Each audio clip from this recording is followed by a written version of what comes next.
quick reminder, my filmmaker retreat in Joshua Tree is October 1st through the 4th, 2026, year 5, everybody. It's a small group of real working filmmakers. I want you to come be a part of a special community, take part in honest conversations, and just take time to think out in the desert. And the food is fantastic. That's where all the magic happens, really, is we all eat our meals together. If you've been craving connection, transformational clarity about your career or life, and you really want to define your voice as a filmmaker, this might be right for you. So DM me or sign up quickly. It will sell out. Oh yeah, there's plenty of Magic Mind at the retreat. That's the mental performance shot that I drink daily. Okay, let's get on with the show. It's time for Respect the Process, a short chat about commercial filmmaking. Here's your host, director Jordan Brady. Oh, Helen, thank you. Listeners, it is the 25th of March. You know what? I'm a bad podcaster, Helen. I'm so sporadic these days. Remember years ago when we started, it was like every Thursday or every Tuesday, whatever it was. Now it's like it's been a month or so, and I dumped a bunch of episodes. Not dumped. I mean, I brought them forth as offerings to you people. But they were stockpiling, and I've been sitting on this wonderful interview with Gary Knight. Prep has gotten in the way, pitching, been shooting some crazy things, traveling a little bit. That's no excuse.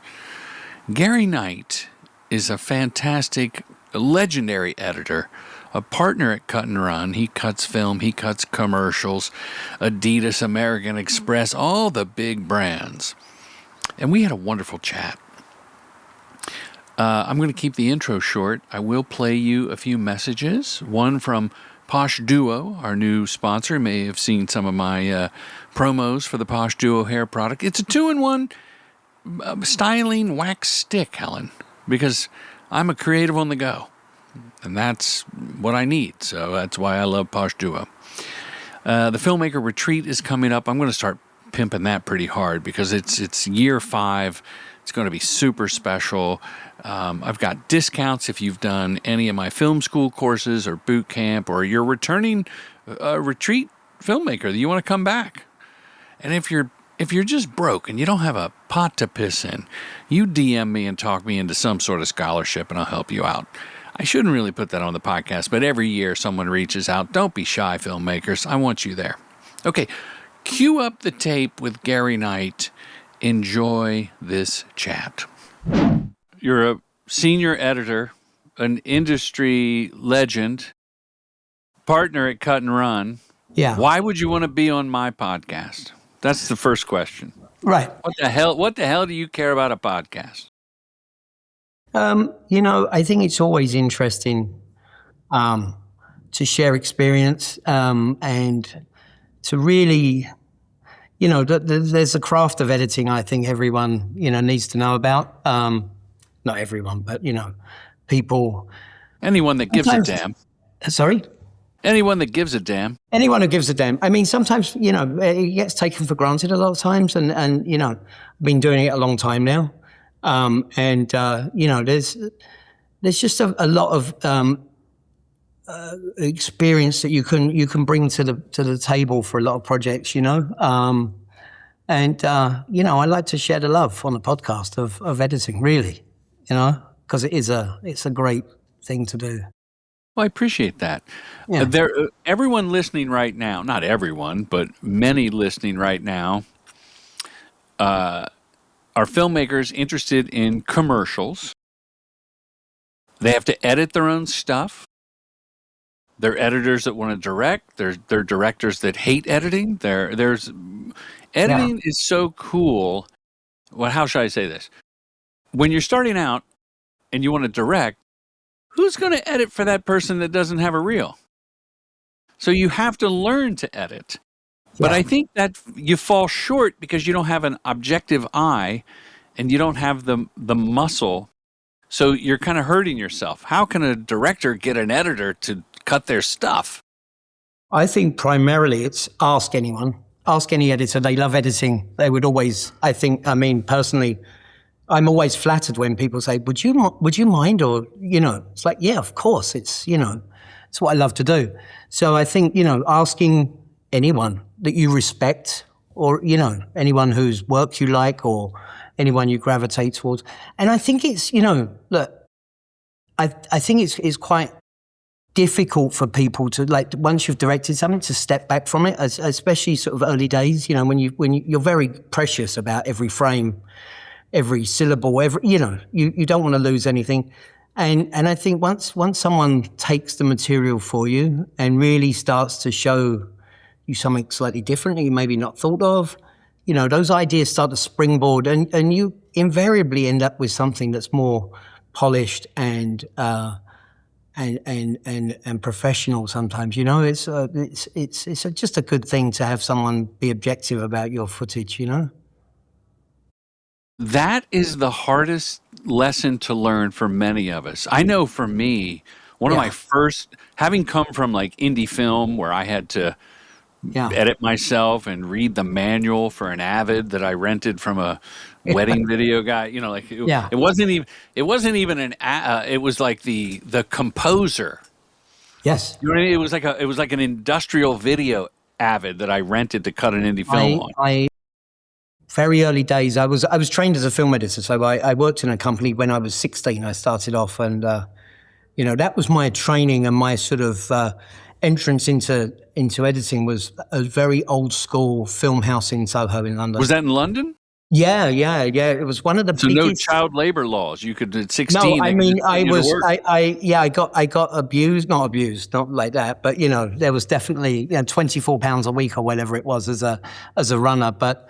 There were feature films being made there. Bernardo Bertolucci was in, Terry Gilliam was there, and then on the top floor of this building was like the commercial editors. So we're always a little bit haggard, crazy. There was just this sort of like row of guys that were sort of a little grumpy and stuff, but just so talented, And I got the chance once to work with Jerry Hamling, who was then Alan Parker's editor, who, just when you see someone that's so masterful in their craft working, you're like, wow, that's so beautiful, But the moving forward, obviously, Avid came in, and we worked on we beta tested the very first Avid that came into existence, and a lot of people were very confused by it with the two screens and the arrow, the cursor would go between two, but. It was clunky and big, and military specs, and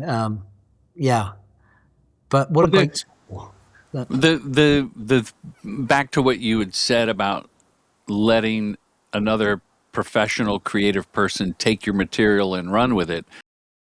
Coming from an indie film background, that first commercial I did, it was an editor at it was Cosmo Street in the late 90s, and I just remember seeing the cut and even a temporary color pass on a shot that changed the whole mood, and part of me was like, what the fuck are you doing? That's supposed to be at the end. Yeah. And then the other part of me was like, it really is quite better, isn't it? Well, I think that just to finish, Gary, that letting go was the hardest lesson. And now, as a graybeard, I can't wait to see how the editor just makes a new pastiche from this material. Look, I mean, the thing with editing, you can't break it, right? You can't, you're not cutting up material like you used to with film. You're not breaking anything.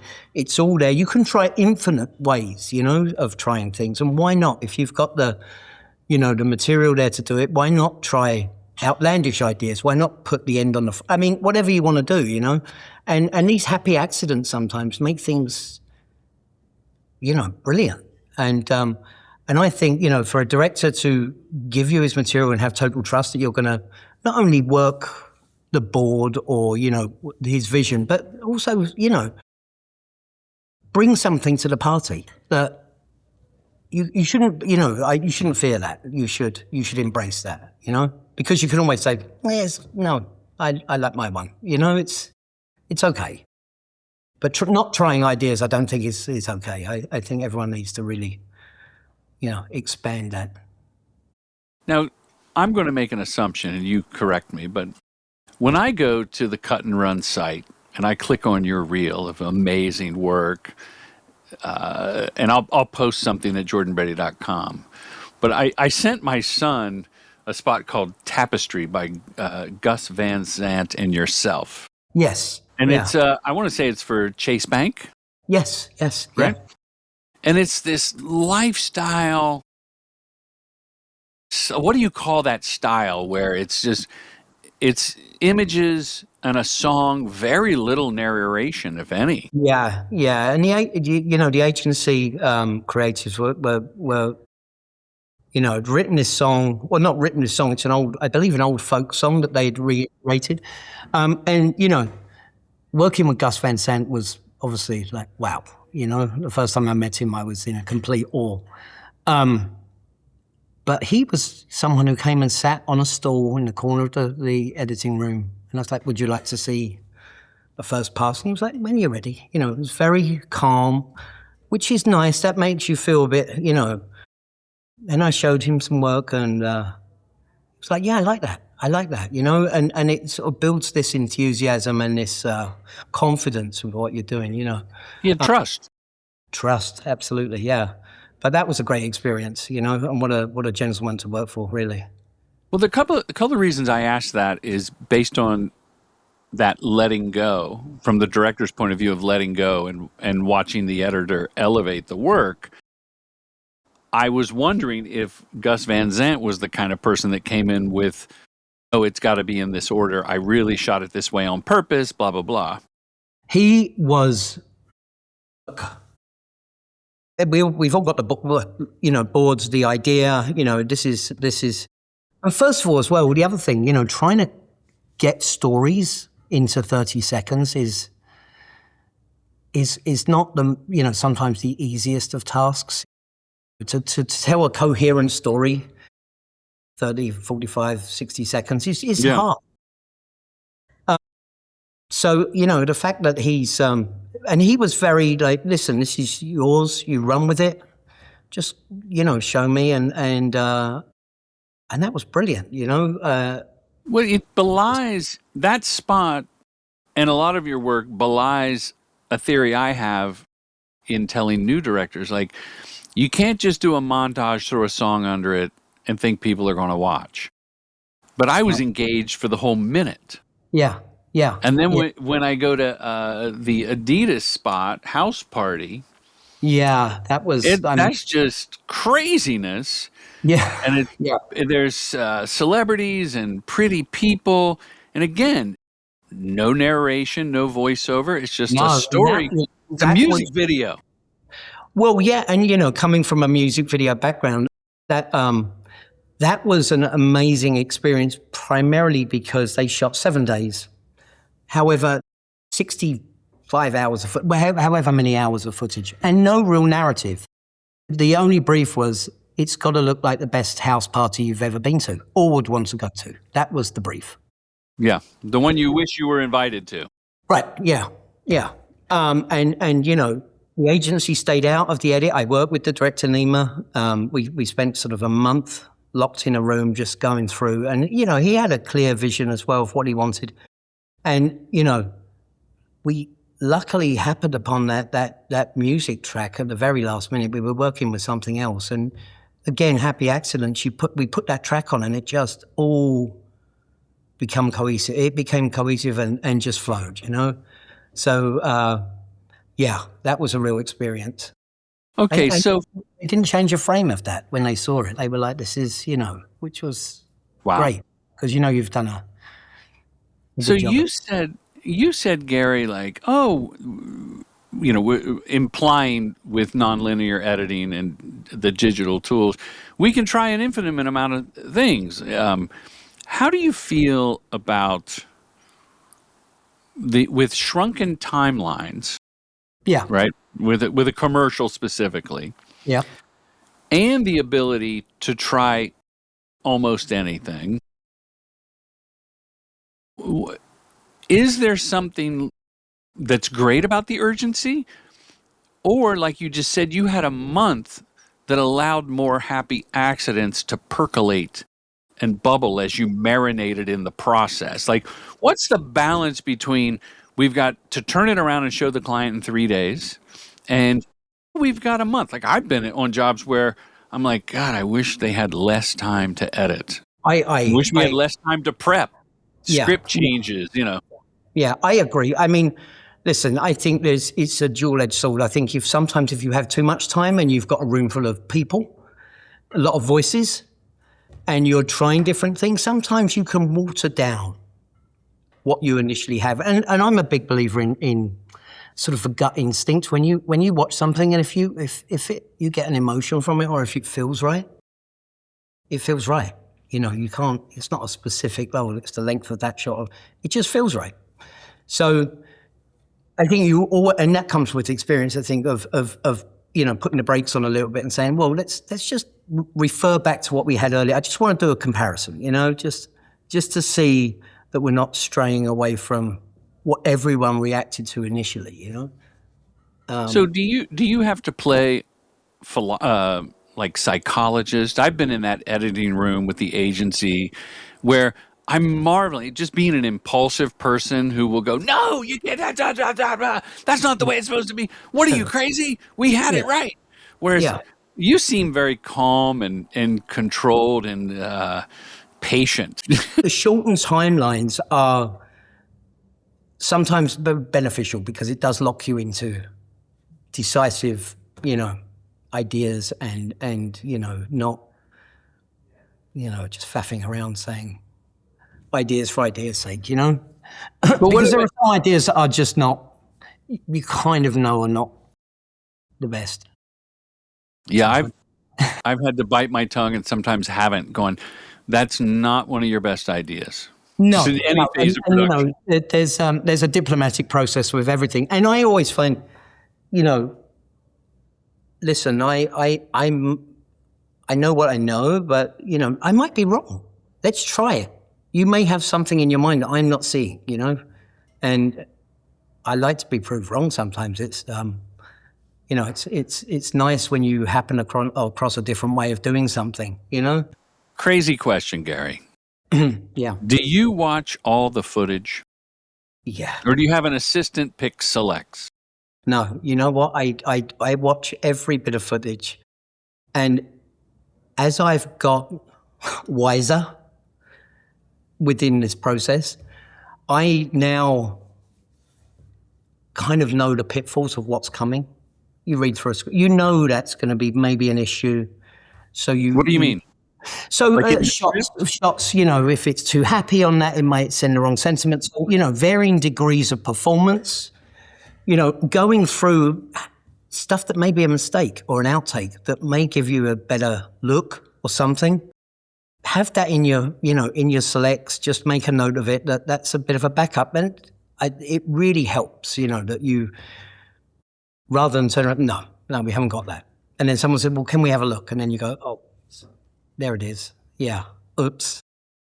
I think it's good to have that, and just, watching everything, it starts the old brain percolating. It's sort of, I could do that, but I could try that. I'm so happy you answered that way. I mean, it wasn't a trick question, Gary. This is a conversation, but you could have said, no, I don't have time for that. But I knew you weren't going to say that you didn't watch everything. And I applaud you, because I know sometimes I've called people and gone, at the end of take 5, where we did a series of bits and let the guy improv, there's one little morsel. Oh, I just took the first take of the series. Yeah. Well, I mean, and there's another theory that you go for the last take or the last couple, because that's when everyone's kind of happy, I guess, But that's not always true, though. No, it's not always true, and you may have pushed it too far on that last take. And so it's usually the one before the last take. Yeah, and it's a game of subtleties. This, you can, one take that sends a bit of a bigger message than the other part will undo a balance of the rest of the of the film, and that's that's the experience you need to sort of look at it and go, that's just a bit too big, or that's a little underwhelming, or I need to be building this up to this point here. You know, this is looking for the arc, looking for the right tempo, you know, as well of the story or montage or whatever you're working on, you know. And comedy's another thing, you know, that I'm always fascinated by, because that's, you know, that's an art form in itself, sort of the comedy timing, the beat, you know. Timing, yeah. it's everything. Yeah. Well, timing and tone.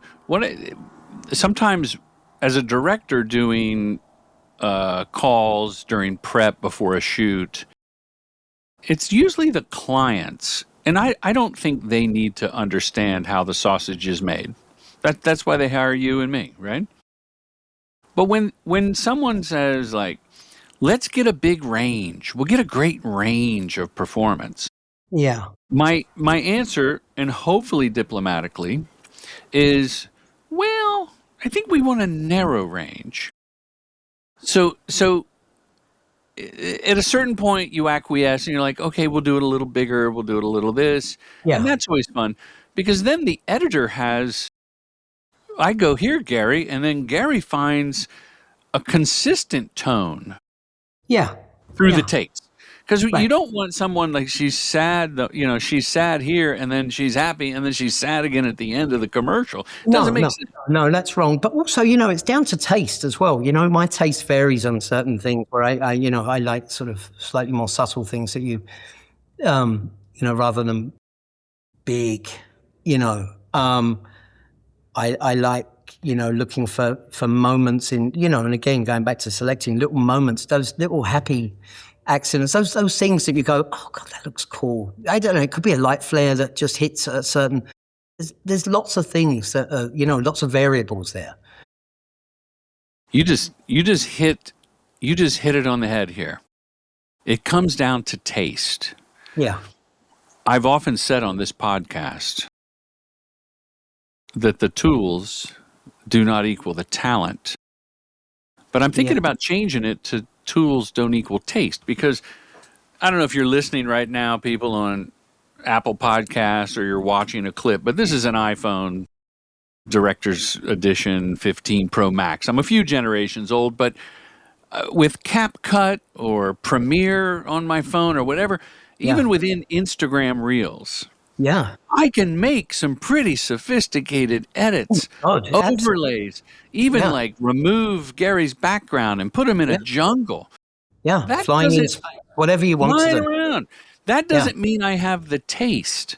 No, it so doesn't. how do you learn, other than experience and time? Is there a way to improve? I'm an up-and-coming editor. Is there a way to improve, or storyteller of any sort? Is there a way to improve my taste? Or is it just like I'm born with it or I'm not? I don't know. You know, it's a weird thing.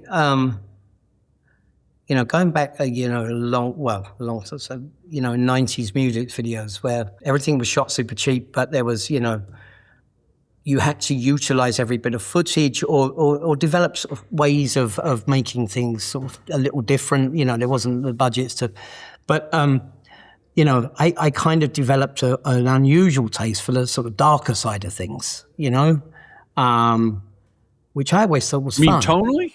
Darker? Tonally and visually, and sort of, you know, I worked with director Chris Cunningham back in, you know, and we did sort of music videos that they scared people sometimes, you know. It's like, what the hell is this, you know? I remember showing a client, I was working on a commercial, and I just finished Come to Daddy for Aphex Twin, and it's like famous video. Yeah, and I showed her, and she visibly moved away from the desk where I ran it for her. She went, "What the hell is?" You know, but that made me laugh. That made me think, "Oh, that's good." You know, so that dark taste, and then I think, I don't know, with the age and experience, your taste probably changes over times, and you know, the people, the directors you work with, and how things are shot. You know. I love beautiful imagery. I love cinematic stuff. I love stuff that sort of, I don't know, just, you know, my taste is it's like a good wine, I guess. It gets better over years, I think. I hope. Wow. Yeah, I don't know the answer. I just think it takes time and reps. Like the more you could just cut for cutting's sake. Yeah. I never profess to be an editor, but I do enjoy it. And I don't golf, Right. but I find editing, even like my social media clips in, Premiere and putting it out and getting the story and the constraints of like 15 seconds or 6 seconds. Yeah. Does a Gary Knight even entertain the 6-second commercial? No, everything now invariably comes with socials, Yeah. And I think that's something you tune into because it's coming. So when I've kind of, when I look through footage now or something, I go, well, that one shot is, let me just type, that's 5 seconds of kind of an unusual bit. I'll just put it to one side because that could be a social, with you put it in the bin for the social. I do, yeah, because, again, it's, with experience, it's coming. People sometimes forget that, oh God, we've got to do this sixes and, whatevers. And well, I threw some together earlier, and they don't generally come with, very rarely do they come with like a solid idea behind them or a purposeful, it's like, what do we have? What can we, salvage out of the shoot? Yeah. I mean, some of it's thought about, obviously, but, there's quite a few times where you're like, okay, here's like 10 ideas, 10 whatever, moments. What's the message you're conveying? What do you need? What's this for? There can't be sound on it. There's, so sometimes that's kind of, that one shot has to do a lot of heavy lifting. Because there's no general, It's the economy of storytelling. Yeah, absolutely. Absolutely. And it's amazing as well, the amount of storytelling you can get into a commercial. I think that just gets better and better. We got the Super Bowl coming up, which I'm looking forward to seeing a lot of. I always love the spot. And every year the ideas get better. The direction is better. I really, it's like that little turning of the screw every year where it's like you up the ante, you up the, I think I would say that the Super Bowl, which is the Super Bowl of advertising for me, and I'm not a big American football fan. I do like the colorful outfits and the way they are tight, tightly fitting on the men with the muscles. Yes, I know what you mean. I do love that. And I don't like when they get dirty. I like when they play on the turf. It should be pristine. Yeah. That's another podcast, Gary. It is. What I've seen the Super Bowl become are these fantastic, break all the rules, obviously celebrity laden, but the Super Bowl spots, the good ones to me work outside of the Super Bowl. Some, like the collection, the cattle cave of stars from movie and influencers and all that, and they put them all together on a mountain or whatever. Those to me, if I see them in June, I go, oh, that was a Super Bowl thing. Like there's its own context for those kind of commercials. Yeah. But I like the ones that just stand the test of time, regardless. Absolutely. And a good spot is a good spot, and you can, I was watching some of the past. Someone posted up some of the past, year's work and stuff. Damn, that was really good. I forgot how good that was. And it comes with again, good writing, great director. Your talent pool, and the ideas are great. Really. How did Gary Knight get into editing? You said you were 16 and you were forced into child labor at that place. Hi, it's me, Jake, the editor. You probably know Commercial Directing Film School offers in-person boot camps and online courses. But did you know my dad does one-on-one consultations? Yeah, he does. So, now you know, okay? Anyway, now back to this enthralling interview. Very weird way I came into it. So I kind of left school early, and it was my father who was like, "What are you going to do?" And I'm not really sure. And he was like, "Okay." I kind of like watching films. I like watching television. And I was like, and he found out there was a thing called a youth training scheme, a media course that was opening up, where they took on like 18 students and gave job placements. And I was placed at London Buses in their staff training unit, which was like one other guy and me. And I kind of lied and said I had a photography O-level certificate. I wasn't a photographer. And that got found out very quickly. So I kind of bailed from that. And I went into Soho to see a friend of mine. And I happened to walk past this window and it had film cans and like stacked up. And I was like, I walked in, I said, "Listen, I'm looking for a job as a runner." And they went, "Great, our runners just left. Can you start tomorrow?" And it was an editing company.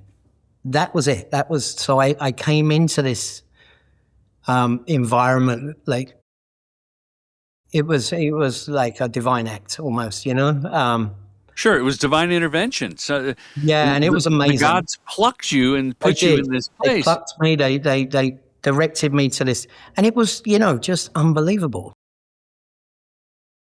Your eyes are open to this world of I had a. But let me ask a question. That editing house has like Steenbecks. Moviolas, Steenbecks. Moviolas and Technicolor dispatch for the whole of London. So every morning I would arrive super early, mark up the film cans, ready for all the other runners from all the post houses to come and get their film so they could sync it up for 8 a.m. preview theaters, Human Dropbox. Basically, yeah. So I you get to know everyone. Steve Gandolfi, who is the owner of Cut+Run, I've known him for years, and his enthusiasm for he was always super enthusiastic, even then, and very busy. So how do you then go from runner to hanging out late at night or editing when the shop closes, or was there a mentor? Yeah, there was many mentors. And as I said, I ran a little rubber numbering department, which was when you edge number the film for when it's cut. What do you call that? A rub and what? Rubber numbering. So I had a little rubber numbering. Rubber numbering. You edge number the edge of the action and sound so that it always corresponds when you start cutting it up. And wait, let's just pause here for a minute, because there's a lot of younger filmmakers listening right now. Yeah. Who they know this, but it's not on their consciousness that the film and the sound had to be sunk up. Right. Not like using even a slate. No. Like nowadays, pluralize or synchronize in your nonlinear thing. Yeah. You drop a thing in, there's a scratch track, boom, it's 4 seconds. But this is not even the editor syncing. This is you rubber stamping. Well, before that, you're as an assistant, you have to physically sync. So you're powering through 1,000-foot rolls of film and sound. Hand cranking, listening for the clap, marking the clap, and then looking on that tiny frame and going, "Oh, there's the board," And let me tell you, if you have ever been through that process and you screw up the sync and you're in a preview theater and you've got everyone there and the director and it's out of sync, you've got to sit there for 10 minutes and everyone's getting more and more angry. Believe me, you don't do that again. You double check. It gives you a lot of learning about covering your ass, really. I had a film play years ago in Montreal at the Just for Laughs Film Festival. Yeah. And I think it was like 4 reels and a short reel at the end, right? So 10-minute reels of film. Yep. Through the projector. We had made 1 edit in the first reel. And when it was Photocam or somebody, when they sunk up, they output the new print, it wasn't just a frame off. It was like 3 seconds off. Yeah, and people got up and left. At first, people laughed like, "Oh, it's out of sync." It's like, "What's up, Tiger Lily? It's dubbed. It's something. And I was freaking out Yeah. and just got up in the theater and yelled, "This is a mistake. The next reel is going to be in sync if you can wait 7 more minutes." Yeah. And It's a long time to wait. oh, it's eternity. It's a lifetime, you know? So your rubber So stamping. once you've sunk all that footage up, you take it to, and you've gone to the preview theater, and they've marked off the takes they like. It comes to you for rubber numbering. I had some, I took all the safety devices off my machine, so it ran really fast, so I could crank through a lot more. And again, you get to meet a lot of people. But I was so lucky because the editors, it was a company called Roger Cherrill's. The editors there were just, top class. And then there were all the feature editors on the other floor that you got to know.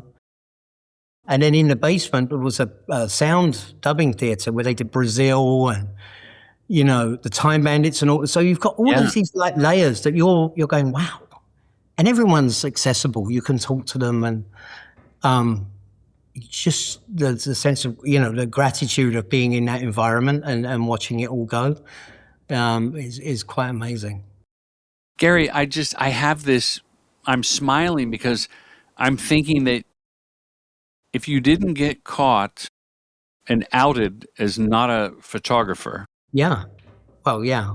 You wouldn't have gone to the other place.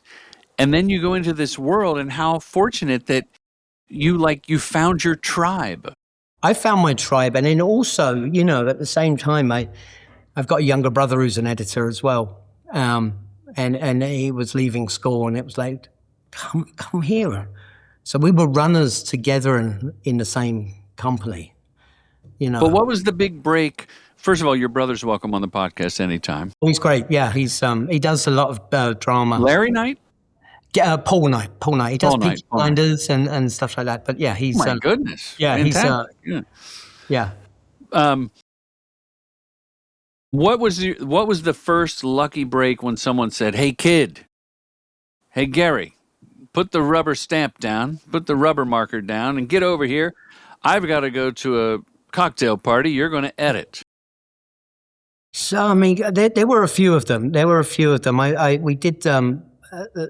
There was some 16mm documentaries we used to do for the COI, which was like the Central Office of Information, and there was an editor there who was just very calm and gentle mentor. His name was Mike Webb, and he would always encourage you to just cut some stuff, see how it works, which was great.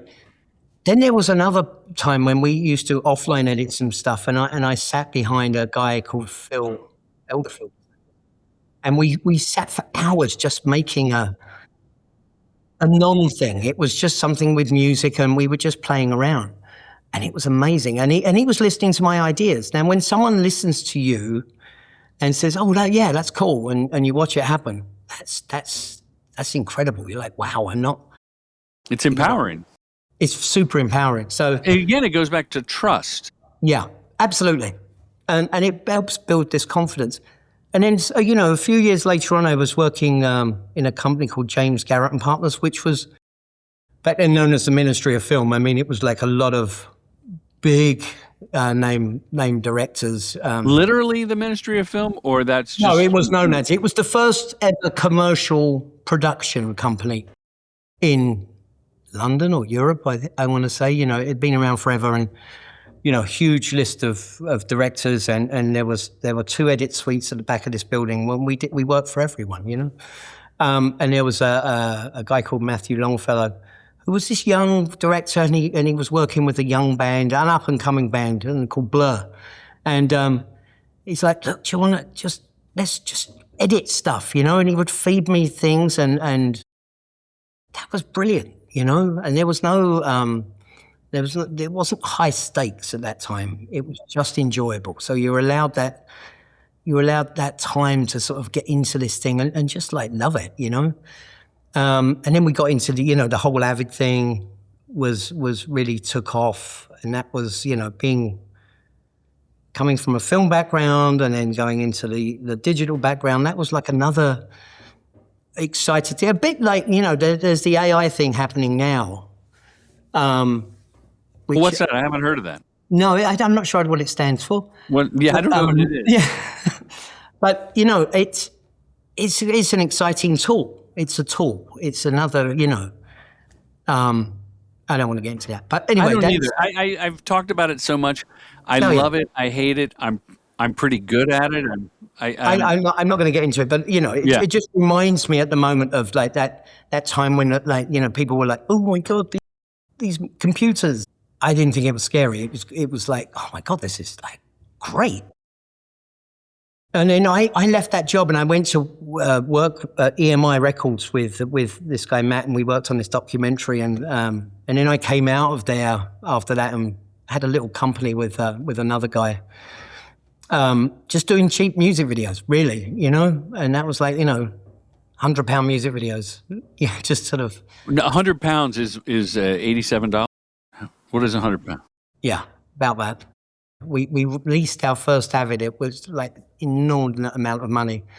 Oh, you got the Avid composer, the media composer. Yeah. What was the name of that company? Roland speakers and. What was the name of that company? Oh God, it was called Itopia. Itopia, I love it. Yeah, it was our little play on yeah. Anyway, that really, I was cranking through music videos, just meeting a lot of young directors, which was Are awesome. you married at the time? Or No, very much. This is late 80s, early 90s? Early 90s. Early 90s. Early 90s, yeah. Your own company cutting rock and roll music videos. I mean, rock and roll It's a crazy time. It was a stretch. I mean, you're cranking out a lot of stuff, and you're just sort of like meeting people, and it's like this kind of enthusiastic. Oh, he'll cut a music video for you for like a couple of beers, and But didn't all that? And I'm biased because I've seen and love your work. But didn't that inform everything that you're doing now with big brands, especially these, 60-second montage music-driven pieces? This is absolutely. This is exactly what you've evolved from. You take Itopia that knowledge, days. as I was saying earlier, you take that knowledge of you may only have 40 minutes of material, for a 4-minute video, and you're utilizing it, and you're having to be creative about how you're not repeating stuff, or you have to get like crazy, creative. So I think that certainly informs everything now, because you're aware of what you can get away with. Sometimes there's ways of shorthanding, or it gives you another thing in your toolbox. Another arrow in the quiver. Another arrow in the quiver. That's nicely put. This episode is brought to you by a new sponsor, Posh Duo, the original 2-in-1 hair and beard styling stick. I use it. It's made for filmmakers, handcrafted with beeswax, tea tree oil, a fresh hint of citrus, and a single Viking tear. Listeners of this show respect the process, get free shipping, and it comes in discreet packaging. There's a link in the show notes. Get the posh look. Let me switch gears and ask you about the movie The Stringer. Movie The Stringer. You're not in The Stringer? No. Oh my God, Jake, cut that out. There's a movie called The Stringer. This won't be in the podcast. No. But is it porno or something? No, it's not porno. It's a documentary about a photographer. And there's a Gary Knight photographer. Oh my God, this is the weirdest. The amount of calls I've got saying we need to talk about your time in Syria, and I'm like, what? Well, I Googled, I looked, I go, I've never heard of this, and I asked the publicist, I go, what does he want to talk about? Well, we talk about the craft, talk about editing. I'm like, so I find this, I go, well, when did he have time to do this? And then in this conversation, you bailed on the photographer. You got busted for not being a photographer. That's really funny. How that's is he really on The funny. Stringer? Yeah, no, that guy's a prolific wartime photographer. Yes, and a lot of books and stuff. I'm not him, so this will probably shorten this podcast down for another 10 minutes now. Gary, I'm so happy because I didn't watch it. I've only seen the trailer. Because if you know how many, I'm like, no, wrong Gary. Yeah. Because his name comes up as well when you Google it, as if you put Gary Knight editor, his name comes up because he's edited a lot of his own photography work, So. Well, I actually Googled a picture of him, and you look similar. You're much younger, I believe. Super, more handsome. More handsome, virile, yeah. That's too funny. Yeah, that's hilarious. Okay, Gary, I have a criticism. Oh dear. If I go to Cut+Run and I click on your work and about Gary Knight and I scroll down, there's a Q&A with Gary. Friends call me Gaz. Gaz. Gaz. It's an English. It's a very English thing to shorten someone's jaw. Your jaw. Sausage. Sausage is on there? Okay, so that comes from, and this is rather embarrassing to say, but I'm not great with names. So whenever I have a room full of people, I'm like, oh, sausage, have a look at this. And people go, oh, he called me sausage. And is that a term of endearment in England? Yeah, it's a term of, you're such a sausage, it's a term of endearment. And in the US, it's become a little tool or another tool of oh, sausage, have a look, see what you think. And it's a nice, when people engage, I think, they don't get offended. Yeah. Sausage. Yeah. Okay. If that doesn't sound too weird. Now, here's the next one on your website. My hero your answer is my father. Yeah. He was the one who pushed me to follow my dreams. Yeah, well, so I mean. Earlier you said when you quit school, he goes, okay, what are you going to do, mate? Well, I mean, it's a lot more involved than that. I mean, to the point where he went to the local library, he found out about this course. He called the college and pretended he was me and got me the appointment. And he took me up there to make sure I actually went, the following day. That's so sweet. Your dad's the original helicopter parent. Yeah, no, he was literally, the person that was like, no, you're not going to, do nothing. That's so sweet. He actually phoned the school as you. Yes. Which I don't know if that's fraud or not, but yeah, we got away with it. And he bought me library books home. He bought me library books home as well about photography. And he was like, just chin up. Like, they're going to ask you some questions. Just. Well, it paid off. Yeah. Very lucky. I'm very blessed. This one, Gary, bothers me. Oh, dear. 3 words that best describe me are, and your answer is editor, editor, editor. Couldn't you have said that with one editor? The fact that you didn't edit that down to one editor is a bit concerning. I was covering all my bases. That's all the emotions. Depends how you say it. There's 3 different reads in there for you. Well, give me a different read, because I think I didn't do it justice. Well, it's like editor. Editor. Editor. Okay, you got big, small, and thrown away. One with the small, as they say. So you gave me a range. A range. I am inspired by, and your answer was creative collaborations and people who push ideas forward. I think we covered that. I think we've totally covered that, absolutely. And then your favorite city in the world is London. And where are you right now? I'm in New York right now. I've lived in New York. So I moved to America 2001. And at that point I was with a company called Final Cut, and we'd open an office. We'd open an office here. So I came out, many, many moons ago. But yeah, I've primarily been in New York for all of that time. Which is obviously, yeah. I love New York. I love London. I'm in Los Angeles. And when you land in a city, and I don't know how this is even logical, but you land in a city and you take on that vibe. Yeah. Right? Like when you step off the plane in LA, you're like, okay, baby, let me grab an In-N-Out and go to Beverly Hills. And in New York, you're just like, as soon as I walk out the door of a hotel, I'm on hyperdrive. I'm walking faster. It's just amazing.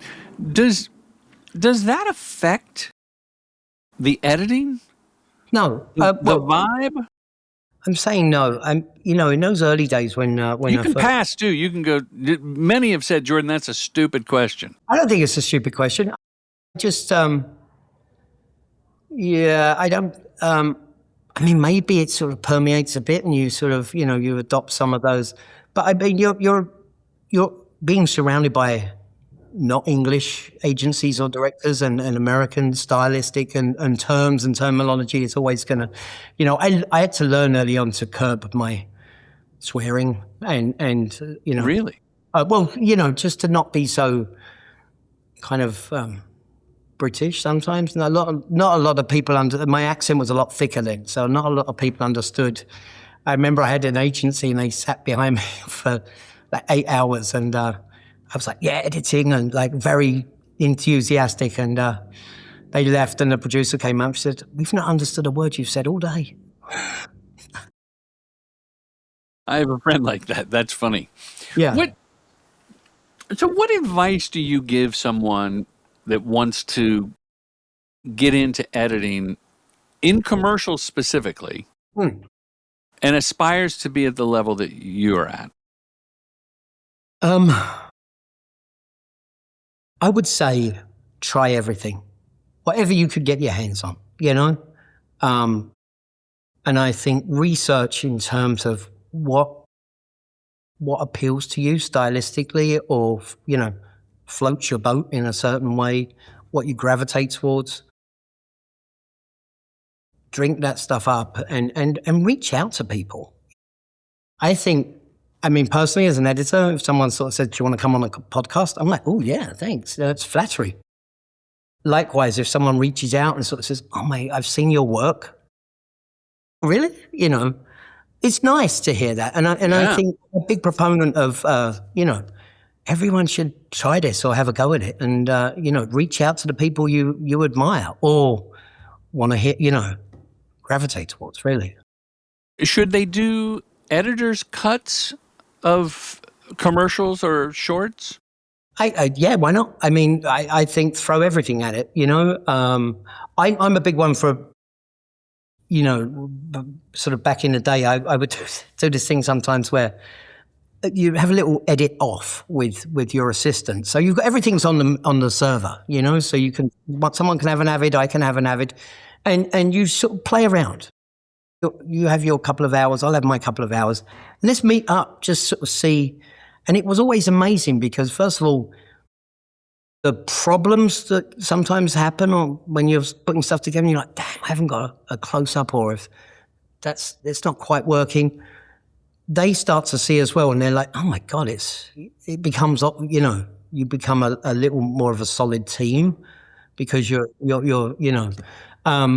both had time, if I'm understanding, you've both had time to work alone and go through the footage and formulate a plan. Yeah. And then putting those two plans together, you're going to glean off of one another. Yeah. And it's only going to elevate. Well, I'm not, I don't think any one person is the ultimate ideas person on any project. I think it's always a collaboration. It's got to be, it's, and wherever those ideas come from. And, if someone's put something together, oh, what do you think of this? And it's good. It's good to, lean into that. Undeniable. Undeniable. I'm going to take that idea and claim it as mine. No, I'm not. But it's, that's the beauty of this. It's collaboration and fun, Well, it's interesting. I'll get your take on this with that, based on what you just said. I turned in a cut to an agency on a spot. Mm-hmm.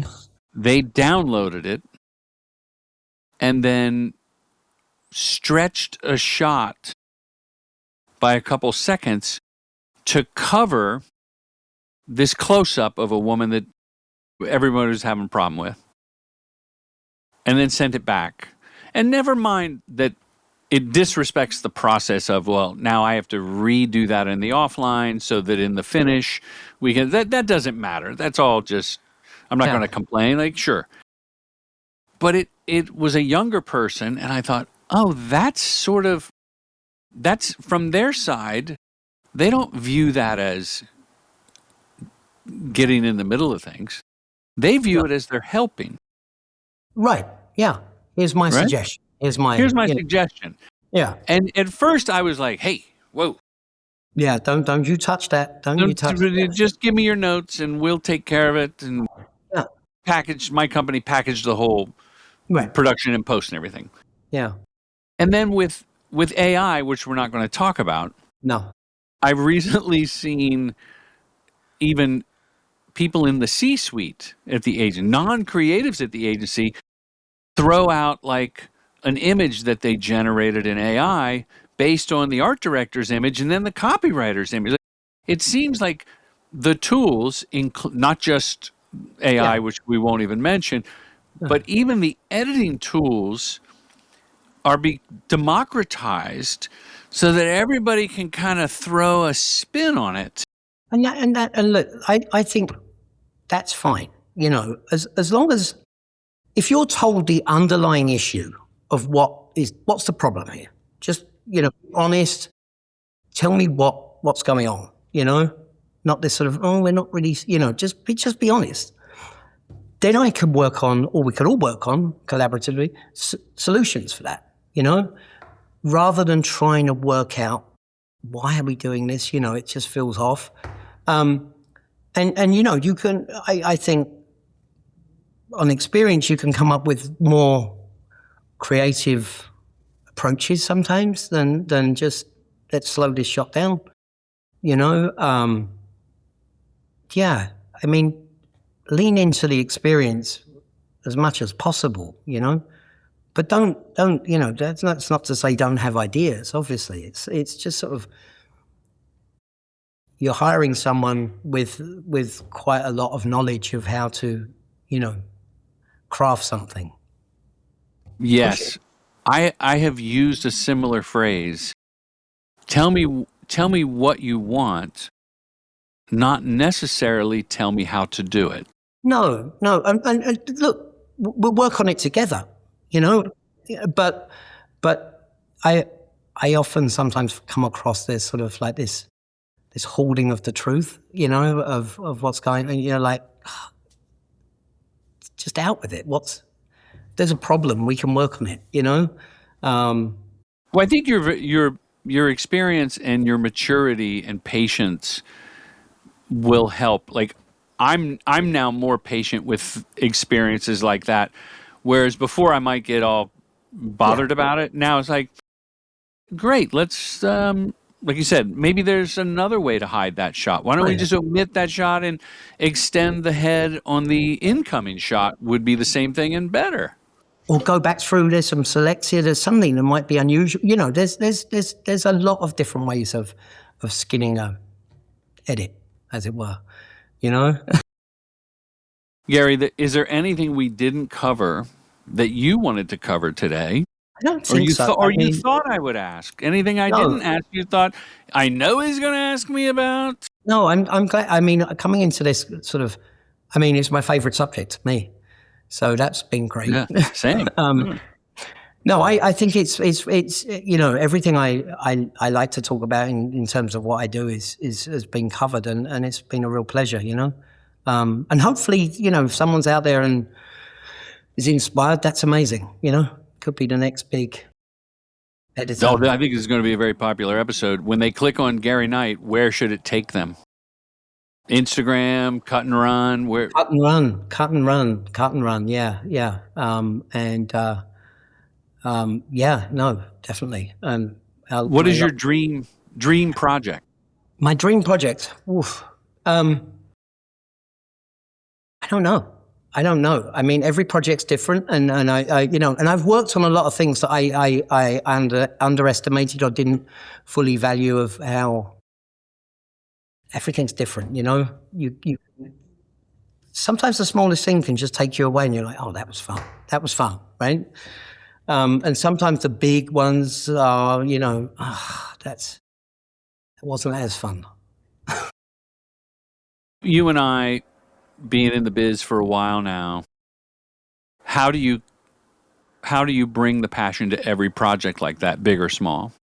Just because your love of the work, or? Yeah, I mean, look, I get to sit and play around with visuals and, you know, try stuff out and cut things together. I do that. I do this at home. I do it with my son. I bought him a nice camera, and he's 11, but he's really into like, Dad, look what it's brilliant, creative. It gets you out of your head, So I don't think that's ever gone away. Yeah, that level of passion is always there because it's what a great job, I love that. I love you make movies with your son.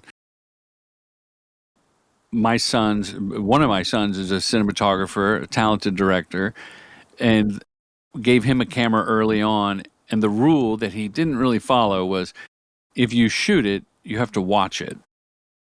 Because it taught him to hit stop. Right. Another learning curve, yeah. Because if you just hit that camcorder button and let it spray, when are you ever going to watch it?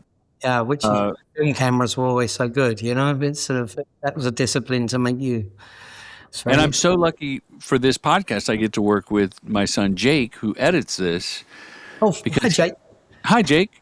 He really has a knack for timing with invisible edits, right? With audio. Yeah. And we won't mention AI, but there is a tool, even on this platform we're recording on, the Magic Edit.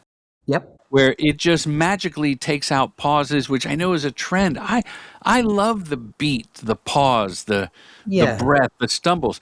So I don't understand how that's popular, but when Jake has tried the Magic Edits and let the AI edit, then Gary, you talk, it's cut it like this. Right. It's almost creating more work.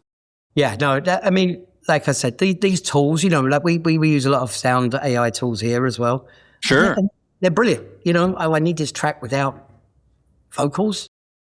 It doesn't sound perfect, but it's, you can work with it. I need a voiceover that sounds, like this person, that's great. You can try these ideas out, and I think the ability to try ideas out, it's awesome, 11 Labs I've found useful. Yeah. And typing in a voice and choosing a voice and all that. But recently, 2 projects that were voiceover heavy, I said, and not even from a moral standpoint, Gary, but just said, there's actors that you can actually direct their voiceover. They have a system set up, a recording booth in their home closet that's rivals a studio. Yeah. And for the time it's going to take to get the inflection right on the VO, like some AI VO knocks it out the park first couple of takes as a temp thing. But I got to tell you, the 30 minutes with an actor and her booth at home and getting this human warmth and intonation, it's just, to me, it's a no-brainer. And I just think that's what you just said there applies to all of it. That sort of, collaboration, a human collaboration in a room. The happy things that happen, or just the thought processes that go on. It's such I don't want to use the word organic, but but it is. It's kind of and directing VO. That's all of it is the human touch. The one thing you just said I miss is being in a room. Even this podcast, in the very beginning, pre-pandemic, we're going back 13 years. We've been doing this, and people would come to my office, which was, I had some soundproof foam and 2 microphones and a recorder. I have to admit, because I love you like my brother, and this has been a wonderful conversation, but there's something a little extra je ne sais quoi on the episodes where we're in the same room.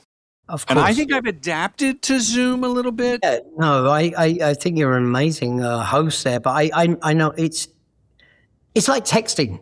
If I much prefer a phone call because I misread text all the time, and it's like those intonations and stuff. I'm like, oh God, they're pissed at me. But I even read emojis wrong.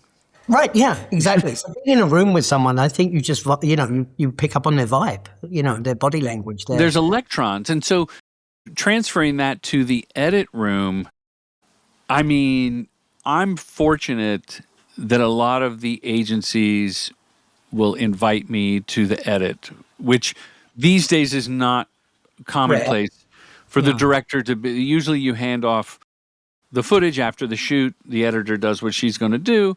But I'm very fortunate, and I don't take it for granted. And I think I know now when to leave. There's after a while, the director fighting for the close-up of the woman, the grandma, and they're like, hey, yeah, we get it. We don't have time. We got to put more product. But that said, sitting in that edit room and just, I'm texting, I'm on Instagram, and then I watch, and then we talk, and then we sit, and we go get a soda pop and come back, and you go, is it worth trying a close-up of the cupcake instead of grandma? Those ideas, I don't think, happen when you're sending a link for everybody and everybody watches. It's asynchronous feedback, or we get on a Zoom and talk about it. It's just, there's something missing. And it's hand in hand with the accelerated, or should I say truncated, post-process. Yeah, very, very much so. I mean, this is a twofold thing, and it's something that I always, found slightly strange and it doesn't happen in Europe or Britain really like this. But you hire a director with his vision. Yeah, the director shepherds the cut in Europe, everything. And the agency come in last minute, and not last minute, but come in for. They don't sort of take it over, as it were. But that director's vision and everything poured into the film is sometimes a shame to ignore that when you come to the final process. And I always ask for have you got time to work? Even if it's remotely, can we work together? Because there's things you can tell me that I'm never gonna pick out. There's I showed it for a reason and stuff, and that's great. That's all useful knowledge to me. And the sort of faceless postings of edits. Again, if you've got people in a room, a client, I think they feed off if you've got something good to show them. I'm like, ooh, this is exciting. I think they pick up on that enthusiasm. And it's not sort of you can't ever get that over Zoom. I think knowledge is power, and collaboration is power. That makes for a better product. Those would both make great T-shirts as well. Bumper stickers. I'm actually selling them. So GaryKnight.com. Last two questions. Yeah. Last two questions. Home stretch. If Gary Knight were going to do a masterclass on editing, and I put it up at commercialdirectingfilmschool.com, what would that masterclass be called? Not sure of a catchy name at the moment. Okay, but you can get back to me. Be around the idea of fun, or fun, because it's fun. It should make you smile when you're something hits or lands or something. Would you be interested in doing a master class? Oh, yeah, absolutely. You seem very giving of the knowledge. Well, I just think it's it's not. You don't want to hoard. It's get it out there. It wouldn't be about J cuts and L cuts. Like, people can learn all that on YouTube. No. It's got to be fun and philosophical. Absolutely, enthusiasm, fun. Collaboration. I mean, all of the things we've touched on. And again, I'm going back to no one editor is the seer of all knowledge. That sort of this is my realm, and no one my word is definitive. It's not that. It's quite the opposite. It should be. I love getting like runners in or people in. I'll have a look at this, and I can read their faces, and I'm like, what's wrong? No, it's great. It's yes, and it's like, no, it's don't. Well, it's just this bit. I'm not. And it's like, oh, yes, you're right. It's not quite working. Charlie Chaplin used to play his short film reels for the coal miners that had come out of the mine, and they're at the pub. And he would show it to them for free and sit in the room and watch them react. Yeah. Because they wouldn't lie. No, I used to do the same with my parents. The amount of times I took home, because I would always get an honest answer out of my mum. I'd take the time and go, you have a look at this. She's like, yeah, sure. And then I go, what do you think? She's like, oh, I don't get it. Like, okay, can you, what don't you get? Well, why that? And it's just this honesty of it's not dressed up, and it's like, there are problems. Sometimes you can't see it, because you've been so immersed in. My wife, like Truth Serum, I showed her a cut of a documentary before I showed anybody other than myself. And I think like 6 or 7 minutes in, she hits the space bar. We're watching, in the office on the computer. And she goes, I don't know what the fuck is going on. Wow. I mean, you can't beat that honesty. And you're like, shit, you're right. Well, she was actually more constructive. She goes, I don't know what the fuck is going on. But since he said that, I now understand. Why don't you move that you got to move that to the beginning. Yeah, and that's a brilliant bit of critique that, you only get from certain people. I think honesty is always a good thing. If you don't get it, then you don't even have to have a solution. It's like, I don't really get it, Right. Okay, last question. Yeah. Gary, the show is called Respect the Process. Which I love. Because there it is back there. What is that? Everyone answers this. Not the same, but they answer it. It's how we end the show. What does respect the process mean to Gary Knight? I mean, I could, respect the process is just respecting what happens when we do our various roles within a project. I would respect the director, the DP, the set designer. They all have their strengths and their abilities and their expertise. I'm not going to go and say to a DP, oof, really? Just that, really? Yeah, Oof. no, right? Oof, I wouldn't. And I think there's a way of being respectful of people's expertise, as I said, in a collaborative way. We've talked a lot about collaboration, but respect the process, because it is a process. Respect it and honor it, and let it happen. That's a great answer. Gary, thank you for being on the show. Listeners, I will post some work, but you click on his name, you go to Cut+Run, it'll take you to Gary's reel. And come back anytime and thanks, Jordan. And philosophize with me. Thank you. Thank you, man. Have a great day. Bye-bye. Bye-bye. Commercial Directing Film School's mission is to help filmmakers direct commercials professionally.